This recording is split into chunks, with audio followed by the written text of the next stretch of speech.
Mr. Williamson? Thank you. We have to meet our financial obligations. We have to follow the law. What the law says, we have to follow that. But that only applies to things that must be funded. We have to cut in other areas, things that do not have to be funded mandatorily by the law. So I think that our commissioners should get together and start cutting things that can be cut, and we can't, because we have to fund what the law says. Okay, Mr. Holmes.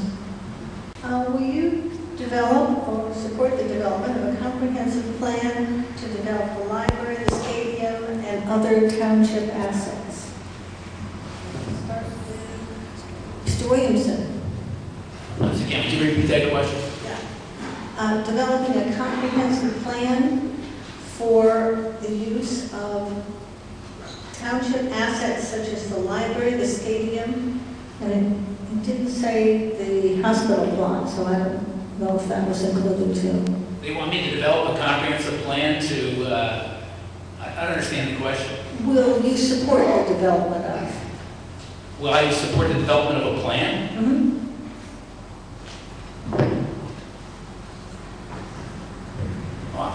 Why not? Mr. Siegel? As I see the question, it's not dealing with the comprehensive global plan of the township. It's dealing with the infrastructure. And as chair of the Township Property Committee, as Commissioner Gordo mentioned, we are working actively to make a recommendation to the board about the infrastructure of the township. I said last year, and I'll say it again, our infrastructure is aging. We have safety issues in some of the buildings, including the police station, including the township building. We have to come up with a comprehensive way of determining what needs to be built, how it's to be built, and where it's to be built. We've begun that process. It's a process that hasn't been done in this township for many, many years. It will encompass all of the township facilities, from the public works yard to the recreation department to the township administration and the police. We need to do that. We will come up with a proposal. We're working diligently, but it takes a lot of time. The township has a lot of assets that will analyze what we have, what we think we need, and then the board will evaluate that and make a decision how we proceed. Do you favor getting canine dogs? And we'll start with Mr. Williamson.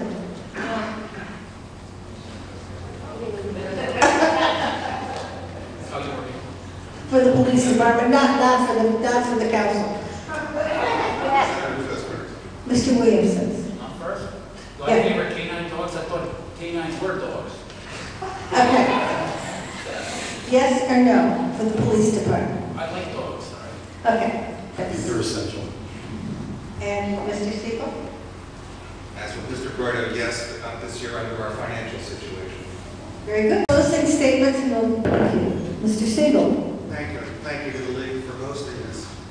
As a commissioner, I've learned that all the issues we face are local, but that the key to being effective is the ability to work with people.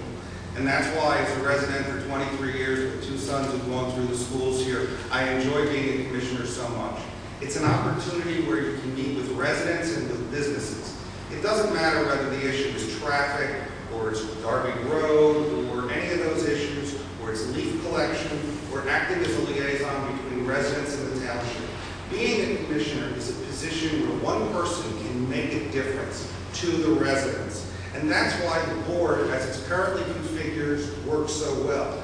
Our goal is, and should be, to provide services, to help people, to make the residents' lives better. We leave other national and world peace issues to others.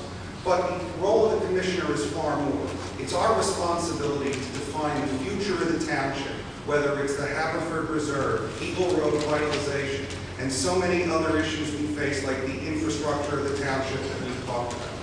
When I ran for commissioner, I pledged to work for open, responsive, and fiscally responsible government. And in the year that since I've been elected, we've made lots of changes through a board that works together. But we have more to do. We have to make sure that residents and businesses are well informed about what happens in our community. I'm proud to have authored the new anti-soliciting ordinance and to have visited 98% of the residents in this township, in this ward. I'm also proud to have made open communication central to my year as a commissioner, and I do have a hotline that rings in my kitchen all the time, so that I do hear from people in every means possible.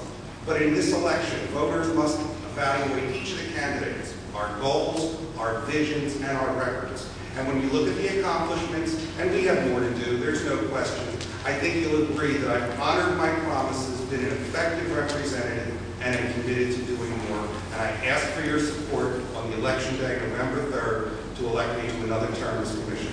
Thank you. Thank you. Mr. Williamson? Thank you.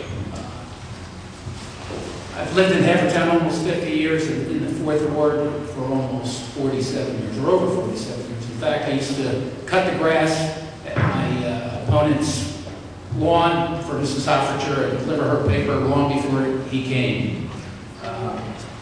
But there are 4 things I'd like to do. Number 1, stop billboards. No one wants billboards next door to them. Number 2, protect families, seniors, and especially our children. Number 3, solve the traffic problems we have, especially on Westchester Pike, and I have a solution for that. And finally, cut taxes, or at least hold the line on taxes during times of recession. Anybody can spend your money. We need a commissioner who will save your money. Thank you very much.